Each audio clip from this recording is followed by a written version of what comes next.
So this is a lecture on agrarian protest and the rise and fall of the Populists.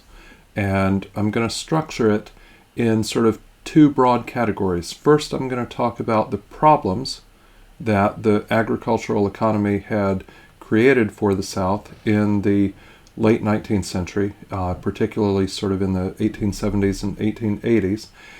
So I'll talk about the problems and sort of where those arose and what the nature of those problems were, and then I'll talk about what the solutions were. So very broadly, the problems were financial and economic, and the problems had to do a lot with the declining price of cotton, and I'll talk about why that was. But the bigger problem, the sort of bigger structural economic problem, was to do with the money supply for the United States. And this financial question, this sort of economic question of money supply, affects the price of credit, and it affects different parts of the United States differently. So it becomes the kind of sectional question of politics and economics and so forth that in a little sense, and in some ways, is kind of like the problems that we saw in the earlier part of the 19th century, particularly the 1820s and 1830s, as the economic interests of the South were diverging from those of the North, and it was difficult to find an economic policy for the whole country that worked equally well for the South and the North. And that gave rise to conflicts over tariffs in the 1820s and 1830s. And that had a lot to do with the fact that the South's economy was built on slavery, but it was about slavery, but it was also about economic models.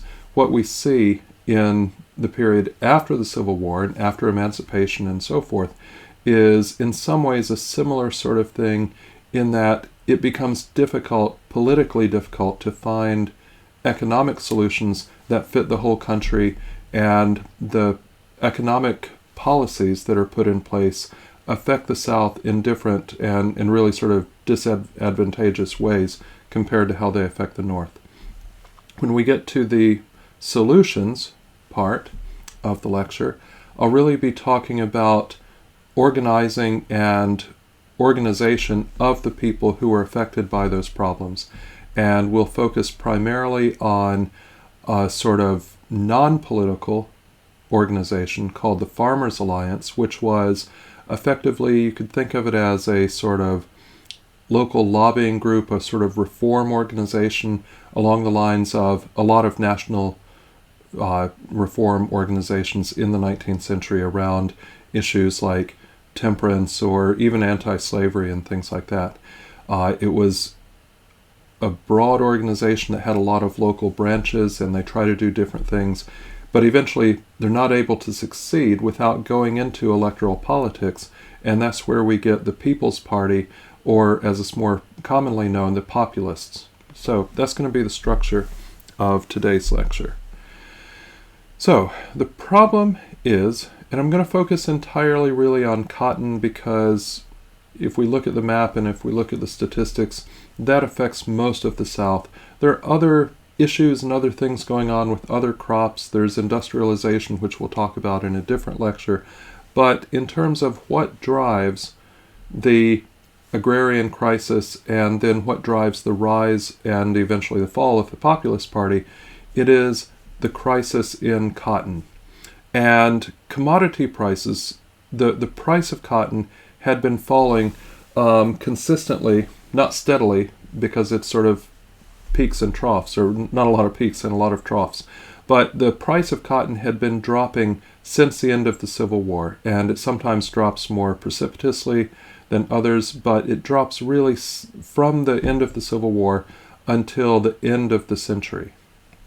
And to a great extent, historians have sort of understood this as a simple problem of supply and demand, right? So during the Civil War, the supply of cotton from the American South was cut off due to the war and the blockade, and so manufacturers in Britain began to look for other sources, and they start to buy more cotton and stimulate production in places like India and to a lesser extent Egypt, eventually Africa and eventually Central Asia, particularly India, though.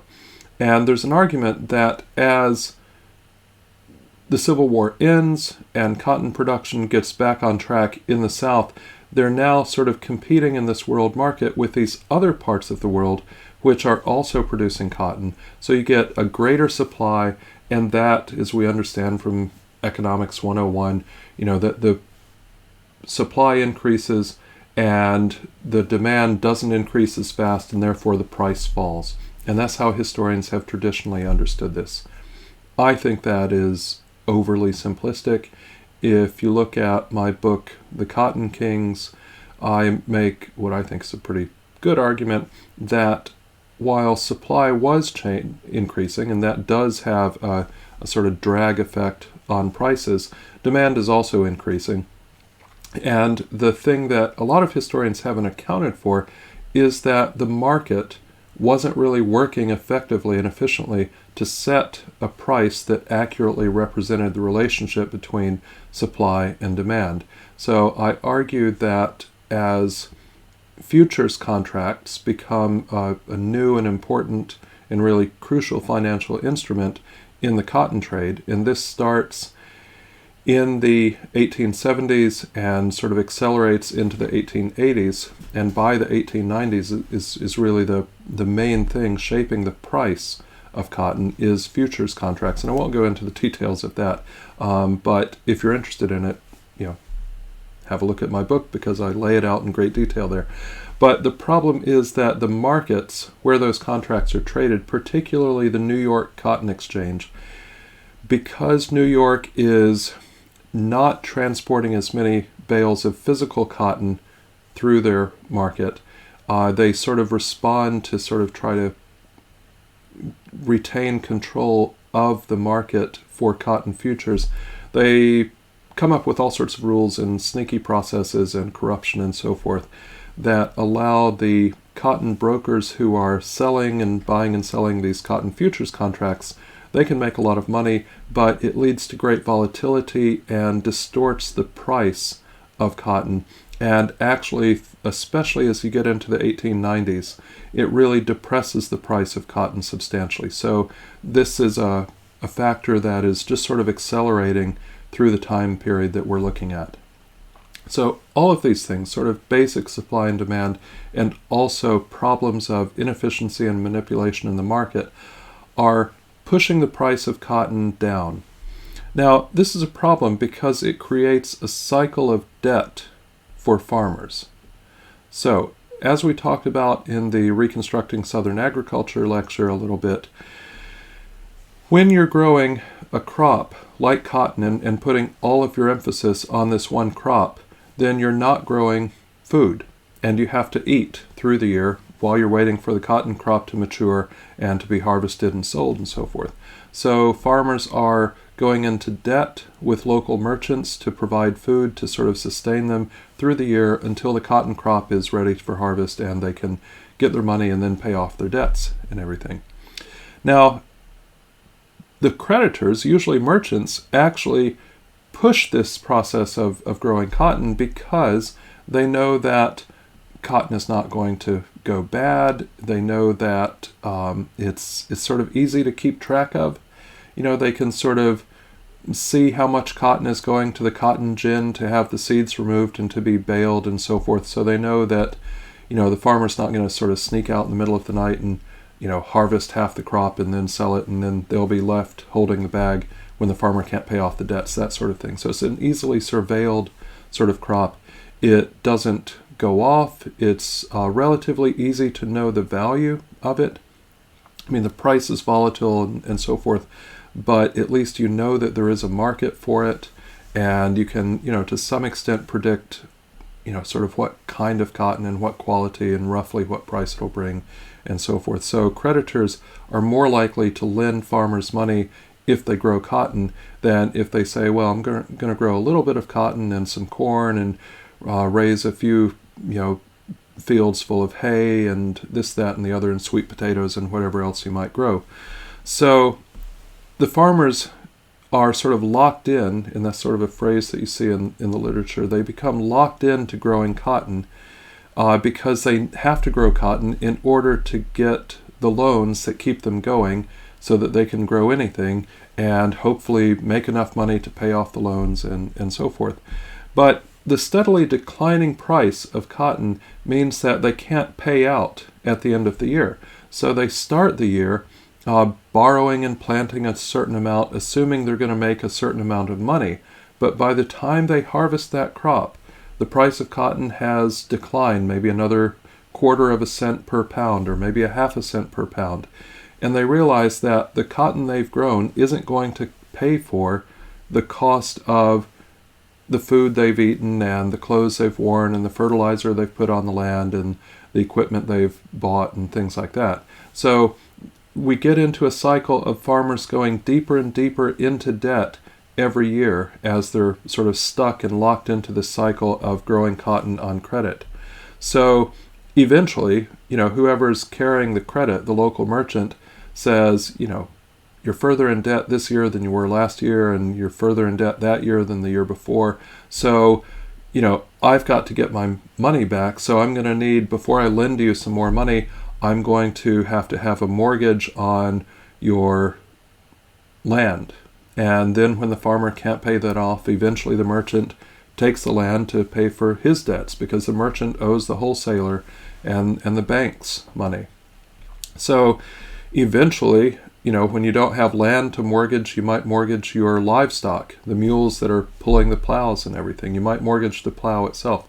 So what we see is farmers, because of this sort of steadily declining price of cotton and the necessity for borrowing and having something to secure that debt against, we see farmers locked into a cycle of debt and slowly losing their land and eventually slipping into the status of landless sharecroppers. So the effect of the declining price of cotton on locking farmers into a cycle of debt that eventually leads farmers who had been, if not prosperous, sort of stable small farmers, falling into a landless status as sharecroppers or landless laborers is one of the problems that drives this agrarian crisis. There's also a sort of larger economic policy question that has to do with money supply. Now, I'm going to explain this, but I would also encourage you to find other explanations. It's, in terms of economics, it's fairly simple stuff, but we're historians, not economists. So hopefully I'll explain this in a way that makes sense. If it doesn't make sense, I would say look around and find some other explanations of basically how money supply works to sort of back up and sort of explain things in a slightly different way than I'm explaining it, and hopefully it'll make sense. Hopefully this makes sense, but we'll see. So here's the key problem in the late 19th century in the American South, which is that the money supply is not keeping pace with the growth in production. And this is another factor that is pushing the price of commodities down, right? So there's the sort of global competition that applies specifically to cotton. There's the corruption on the New York Cotton Exchange that applies to cotton. There's the sort of cycle of debt and so forth that sort of gives rise to. But another broader thing, and this also affects farmers in the Midwest growing grain, and so they get into the Farmers Alliance in a slightly different way for slightly different reasons. But this money supply question is a national question, and it affects farmers who are mostly in the Midwest and the South as the Northeast is industrializing more and more. So it affects farmers much more, and it works sort of okay for sort of commercial centers and manufacturing and so forth. But follow me on this question of money supply and why this is a particular problem for farmers. So I'm going to use an example that Lawrence Goodwin uses in his classic book on the Populists called Democratic Promise. Let's assume that let's sort of radically simplify our understanding of the economy. So we're not going to try to talk about everything that's done and so forth. We're going to create a very simple model, which is what economists do. Let's say that the total money supply in circulation is $10, right? 10 $1 gold coins. And let's assume that the total production of the economy is 10 bales of cotton. Well, it's pretty easy to see here that we can set a price for a bale of cotton at $1. So $10 in circulation, 10 bales of cotton, the price is $1 per bale of cotton. Now, what happens if we bring more land into production and more people farming and so forth and produce more cotton? And let's say we now produce 20 bales of cotton. But if we keep the money supply stable at $10, so there's only $10 of money circulating in the economy, all told, but we have doubled the price or doubled the production of cotton from 10 bales to 20 bales, then the price of that bale of cotton is going to be 50 cents or half of $1, right? So what we've done is we've kept the money supply stable and constant, no more money in circulation, but we've doubled the production, and what that does is it cuts the price in half. So just pause that and think about it, and then restart and so forth. It really makes sense. I think it's a really key way to understand it. Now, that idea of constricting the money supply, as we can see, I mean, it's more complicated than that, but that's the gist of it, right? And if we constrict the money supply, it's going to make the prices for the things that farmers are raising lower, right? Because they're raising a bale of cotton that they used to get $1 for, they're now only getting 50 cents for, because we've increased production and kept the money supply constant. Now, one of the other effects that this does is it makes money expensive. And when we talk about the cost or the price of money, what we're really talking about is interest rates. So if I need to borrow money, if there's lots of money around, then people might charge me a fairly low rate. They might charge me 2%. But if there's not much money around to be lent, and I'm competing with other people who also want to borrow this limited amount of money that's available to borrow, then I'm going to wind up paying a higher interest rate. I might pay 8% interest or whatever on the money that I borrow. So we can think of interest rates as the price of money. So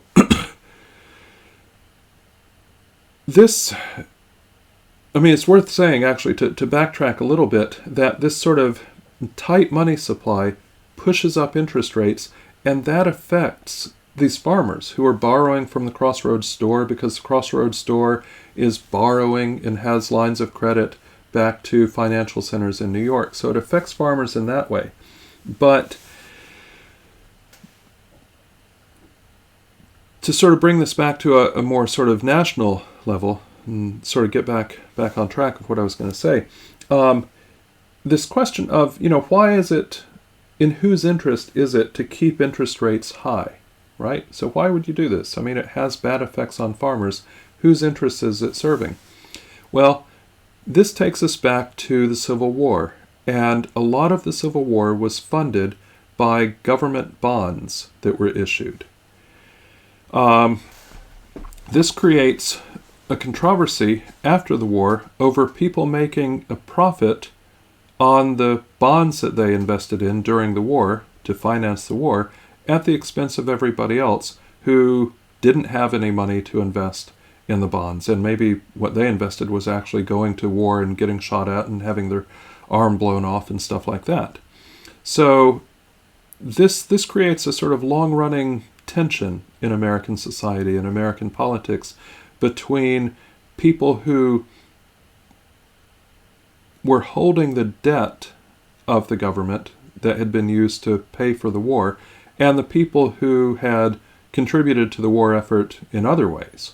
Or perhaps had immigrated to the country long after, and their interests certainly weren't served by these high interest rates.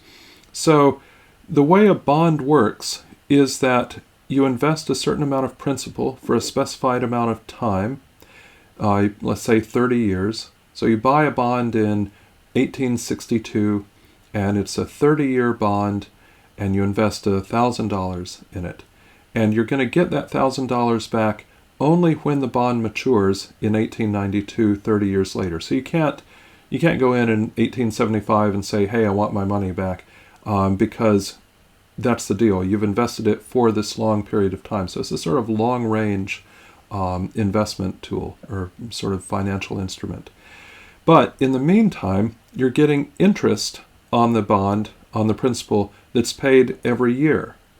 And so the interest, when these bonds during the Civil War were issued, the law said, it stipulated, that the interest had to be paid in gold. Now, obviously it doesn't work nowadays in the era of Bitcoin and so on and so forth, but in the 19th century, gold had a very stable value, and money that wasn't backed by gold or wasn't payable in gold, the value of it fluctuated much more. So the law, when these bonds were issued during the Civil War, said that interest payments every year had to be paid in gold, but it didn't say anything about the principal, about, is that $1,000 is going to be paid back at the end of 30 years, is that going to be paid in gold, or is it going to be paid in money other than gold?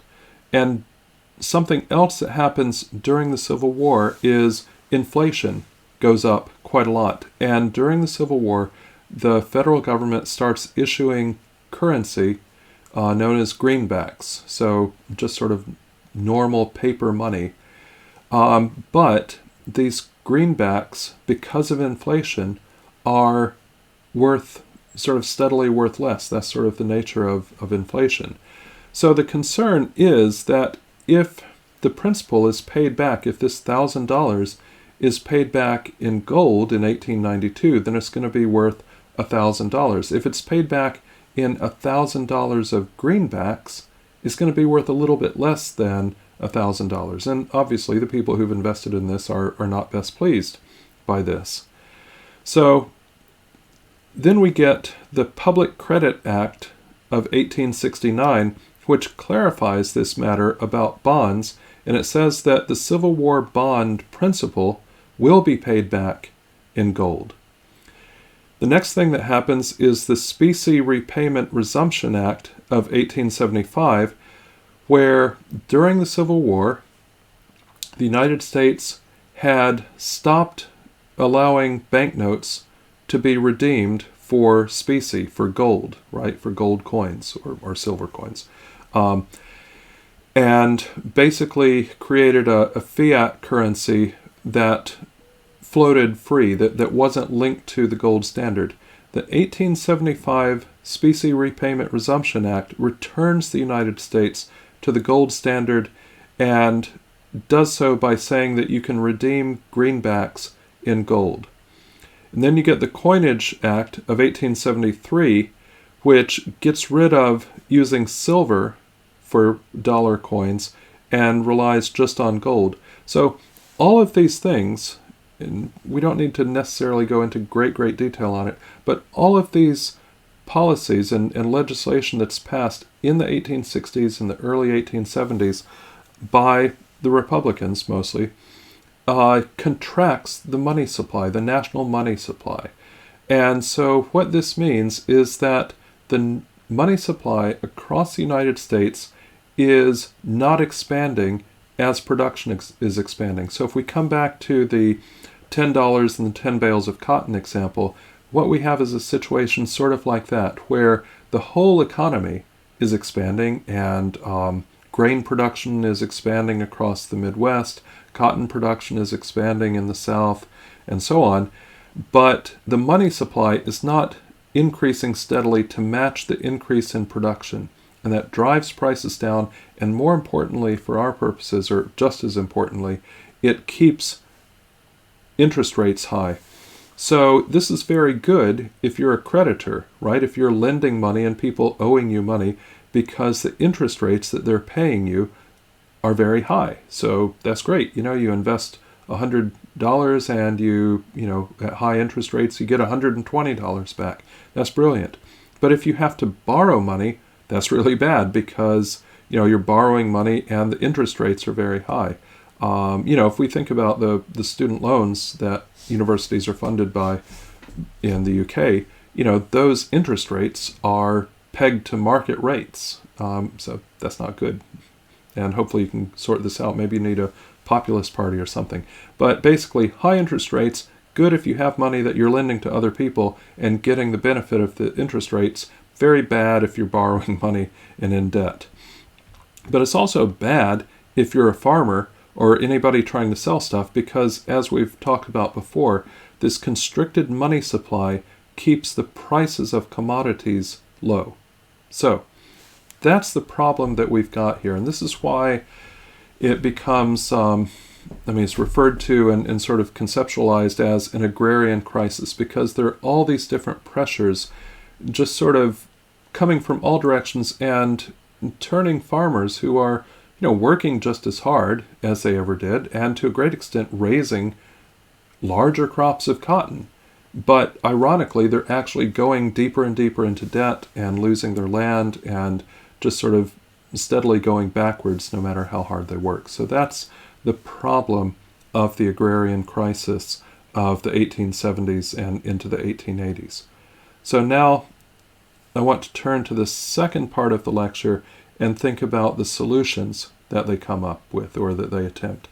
And the solution really sort of lies in the first instance in organizations, because people come to realize fairly quickly that this is a big sort of systemic problem.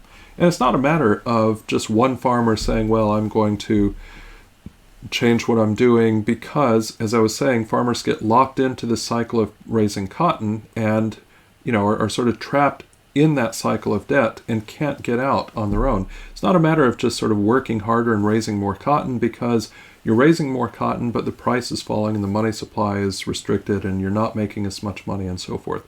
So it becomes fairly clear that what's needed are bigger organizational sort of solutions.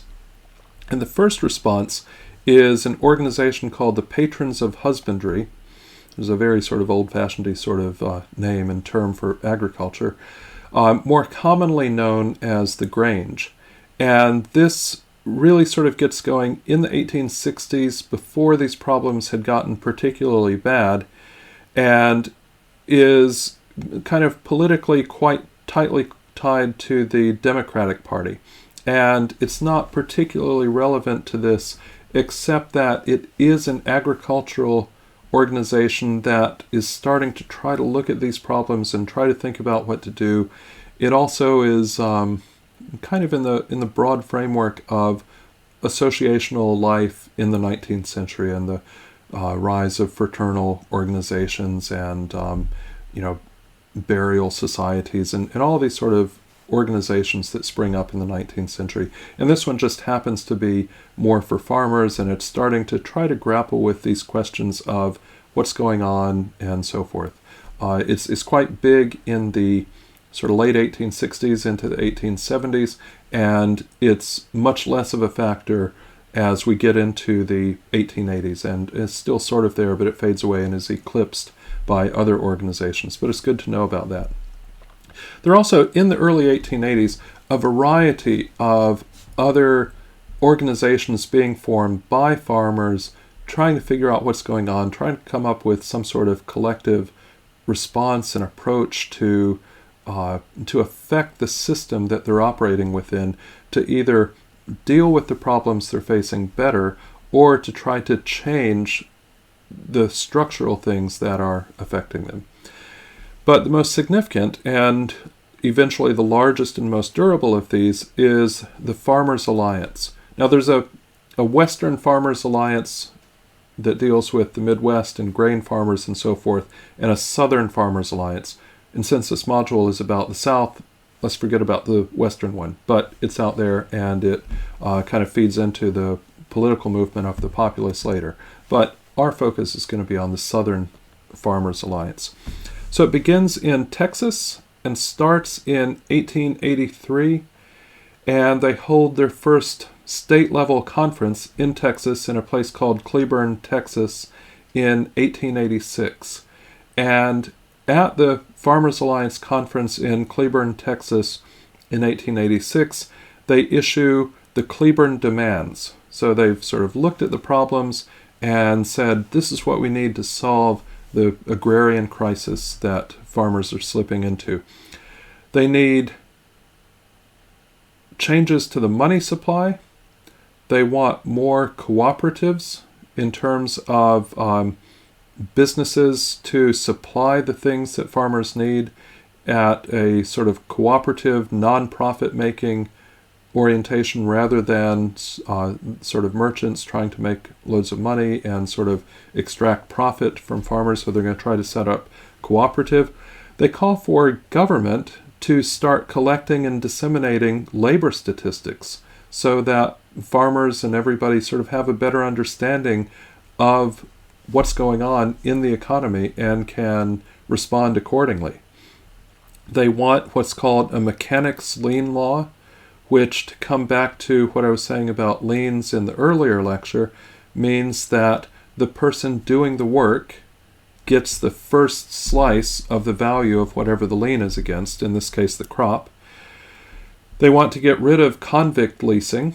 So a number of states in the South had started trying to pay for the upkeep of prisoners by leasing out their labor, by farmers or mining companies or people building roads and public works or whatever would just go to the state and rent a bunch of convicts who had to work really hard because they were in jail and didn't have any choice, and that again sort of undercuts labor and drives the wages down. The Cleburne Demands also wanted an end to scrip, which in sort of, I guess, short for script or whatever, which was the practice of companies or anybody paying for something not in cash, but in a ticket or a token or whatever that could only be redeemed there. It would be like, imagine if I work for Newcastle University and my paycheck every week, instead of actual pounds and pence, was like a little token saying, you get X number of pounds worth of goods, and I could just go to the Courtyard cafe or the shop or something, and the only place I could spend my wages was with my employer. So you can obviously see, obviously that would be fine at Newcastle University, but other places might exploit you a little bit and crank the prices up because they know you can't take your cash and spend it elsewhere. So the Farmers Alliance thinks that's nuts, and they want an end to that. And finally, they want an end to futures trading because they have a pretty clear understanding that they're getting screwed over by it, and they think the best way is to just end it. Now, I would argue that they were wrong, that they actually would have been worse off if they had managed to get that. But the Farmers Alliance in 1886 has looked at the situation, and they have a pretty clear-eyed understanding of what's wrong and some really substantial steps to demand to set things right. Now, that's just a demand. The conference, and they issue these demands. It's not as though it actually happens, but they do have an idea of what they want to happen and what they need to help them.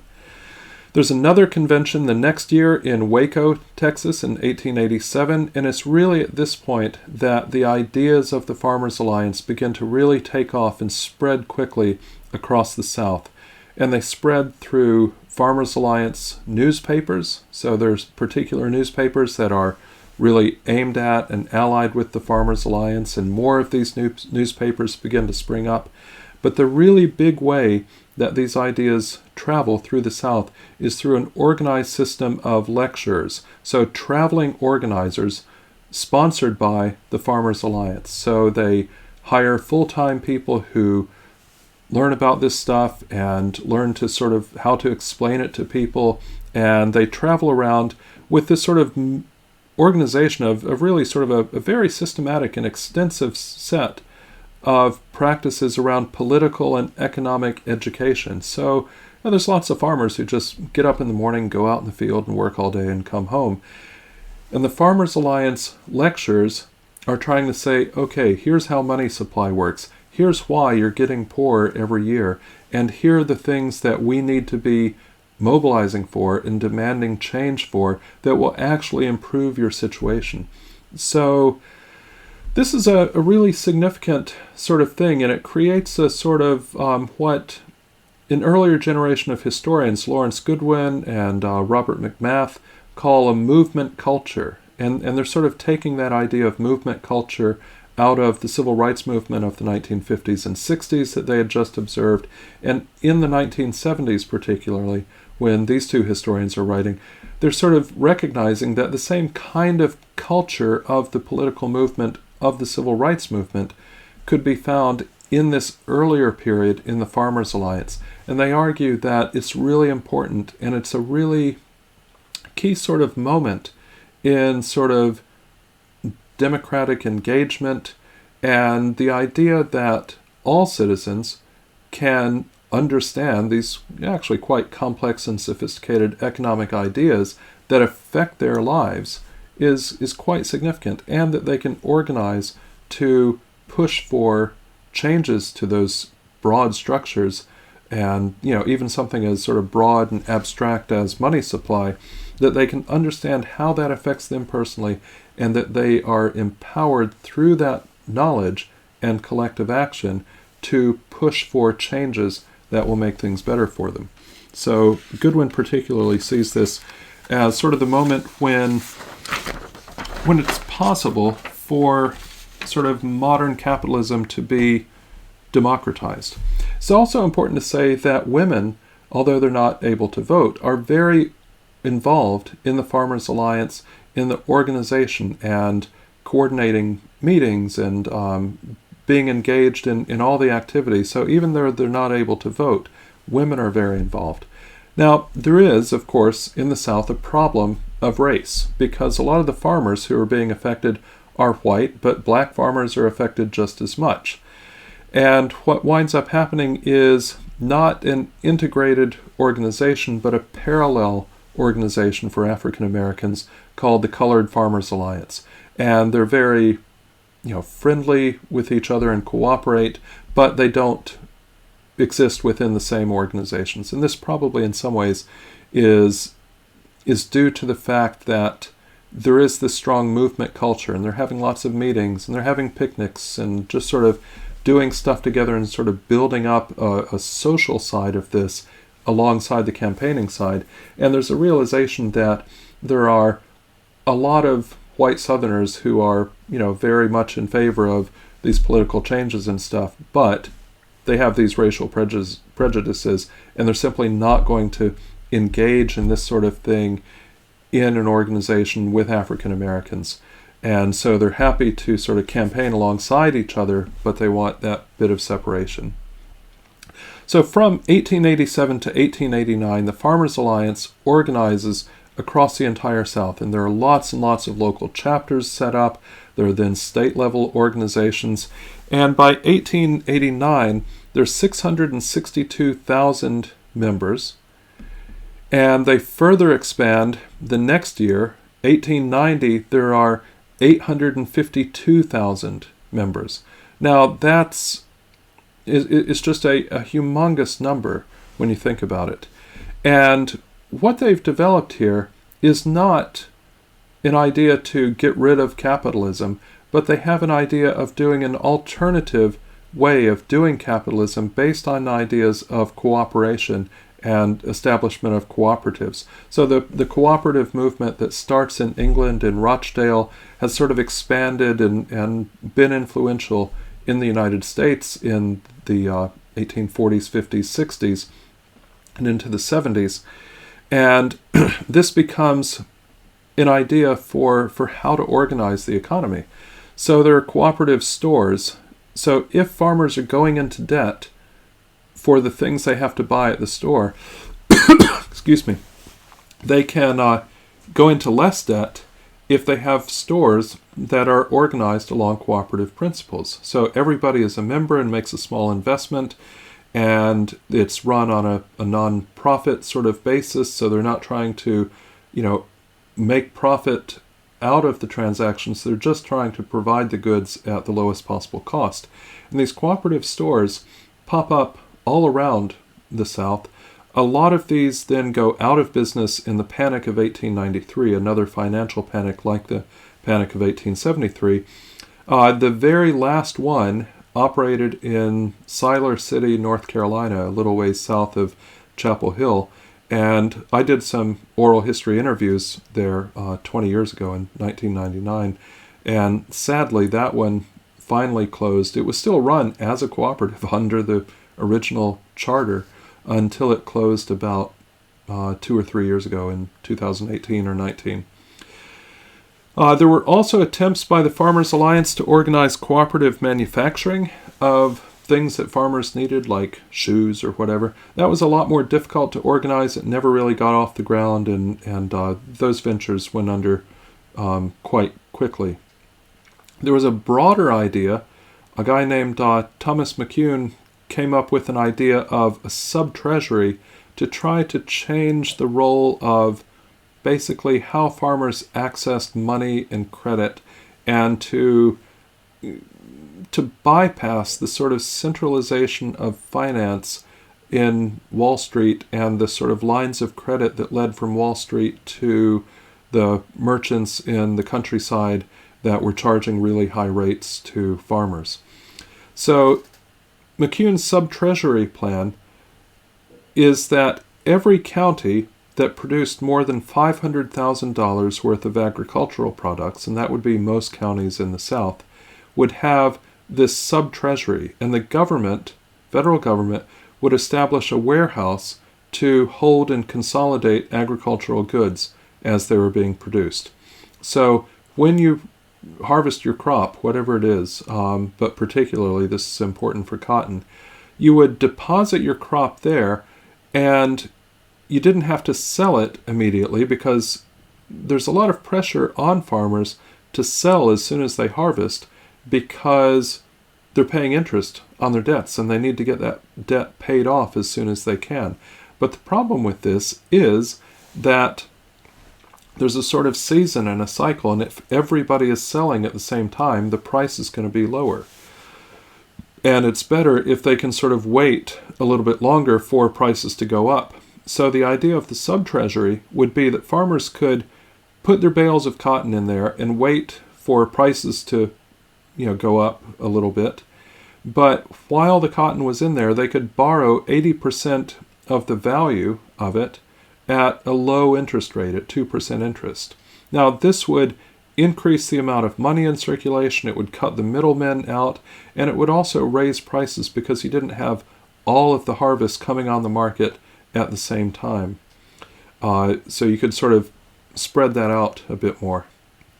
So this is a good idea, but again, it's just an idea. It never gets implemented. And the Farmers Alliance comes to realize that they're not going to succeed at this by sort of tinkering around the edges within the existing set of laws.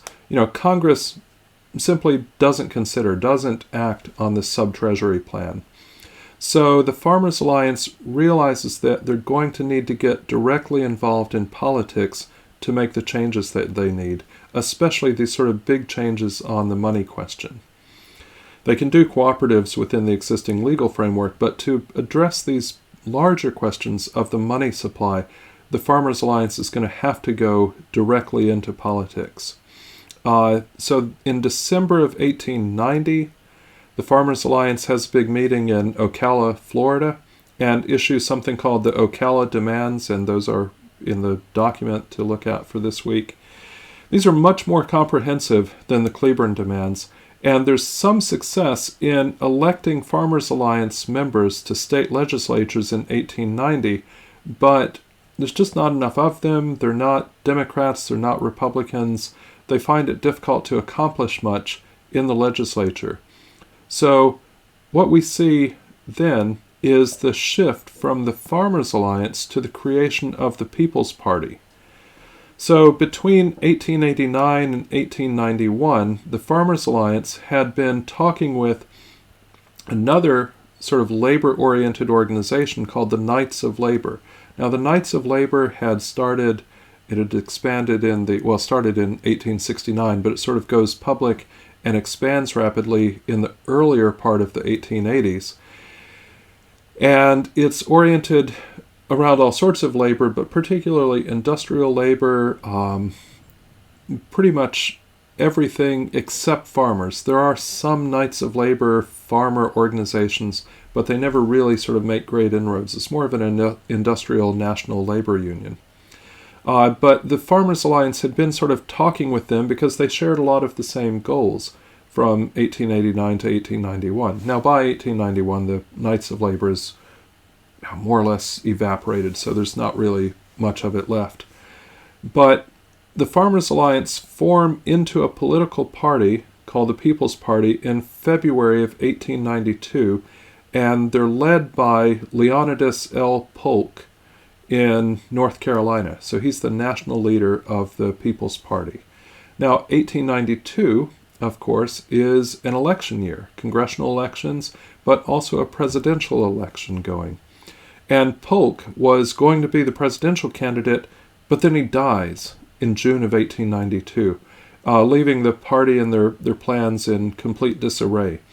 They have a conference in Omaha, Nebraska in July of 1892. I mean, you might have picked up on the fact that Nebraska is not in any sense in the South.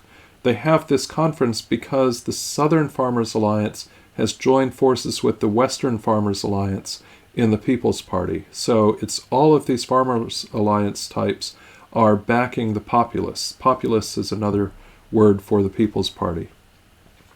Now, never mind about the details of the politics of it in the West, because it's slightly different and it'll only confuse you, so don't think about that. In the South, the Populists there are African Americans, but they're overwhelmingly these white farmers who've sort of been drifting further and further down the food chain. And as we see at the end of Reconstruction, the Democrats convince poor whites to vote against the Republicans to end Reconstruction, and the Democrats say, oh, that's fine, we'll take care of you, we'll support you, we're all white people. Well, obviously the Democrats hadn't supported poor whites, and as the agrarian crisis gets worse, there are more and more whites are poor. And so these farmers who are sort of facing these difficulties are feeling less and less well served by the Democratic Party. They're realizing that the Democratic Party still serves the interest of plantation owners, it's serving the interest of merchants, it's serving the interests of railroad companies and so forth, but it's serving everybody except poor white farmers.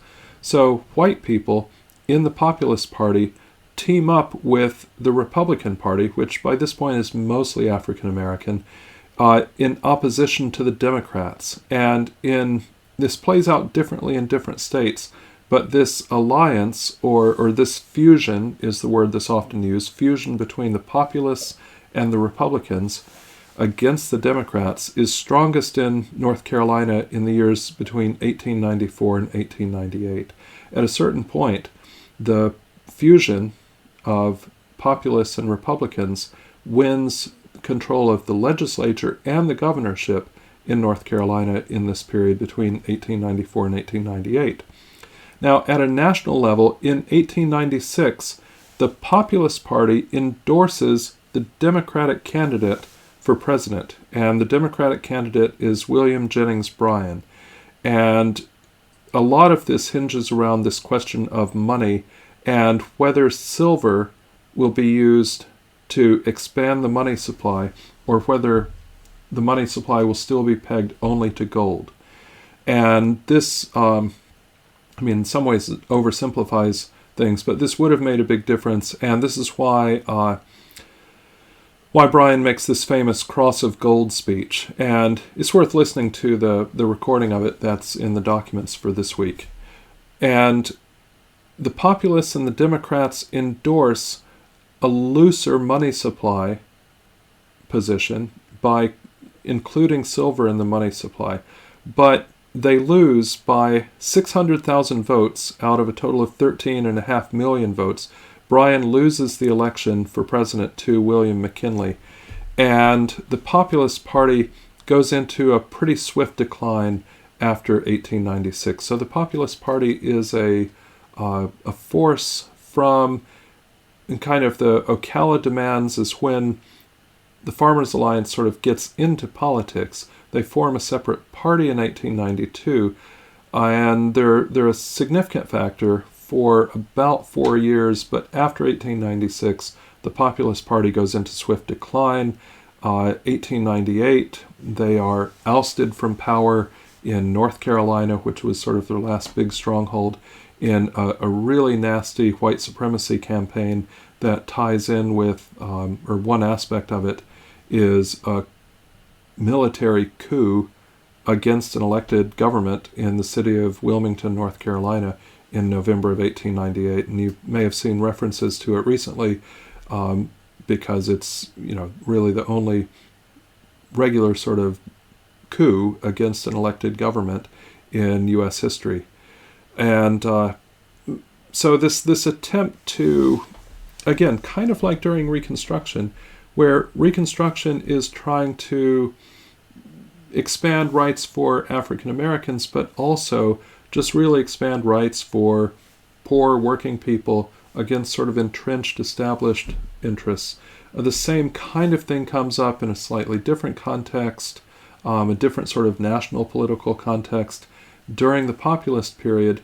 And there's sort of a glimmer of hope for a while that it's going to change, and where the Populists are in power in state governments briefly in the 1890s, they make some significant changes, but that disappears, and what we see is at a national level a period of really Republican dominance at the national level. So Republicans control Congress most of the time and the presidency most of the time between 1896 and 1932, when Franklin Roosevelt is elected for the Democrats.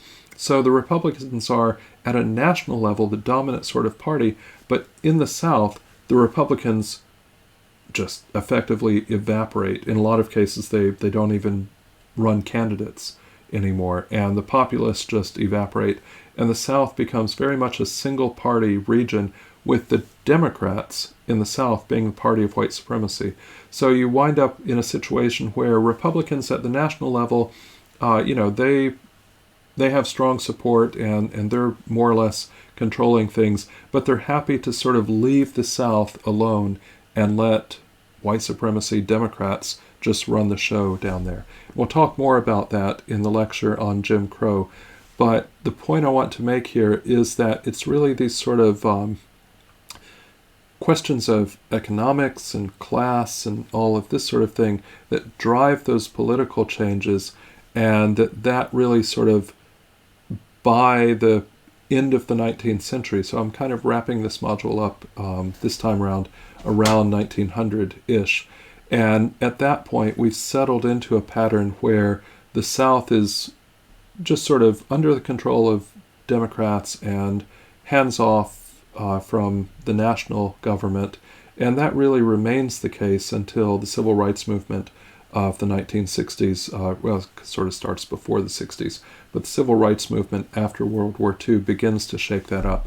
But it makes a bit of a nice sort of ending point for us. And somebody like Larry Goodwin argues that really the Populist Party was the last real chance for democracy for a very long time for the South.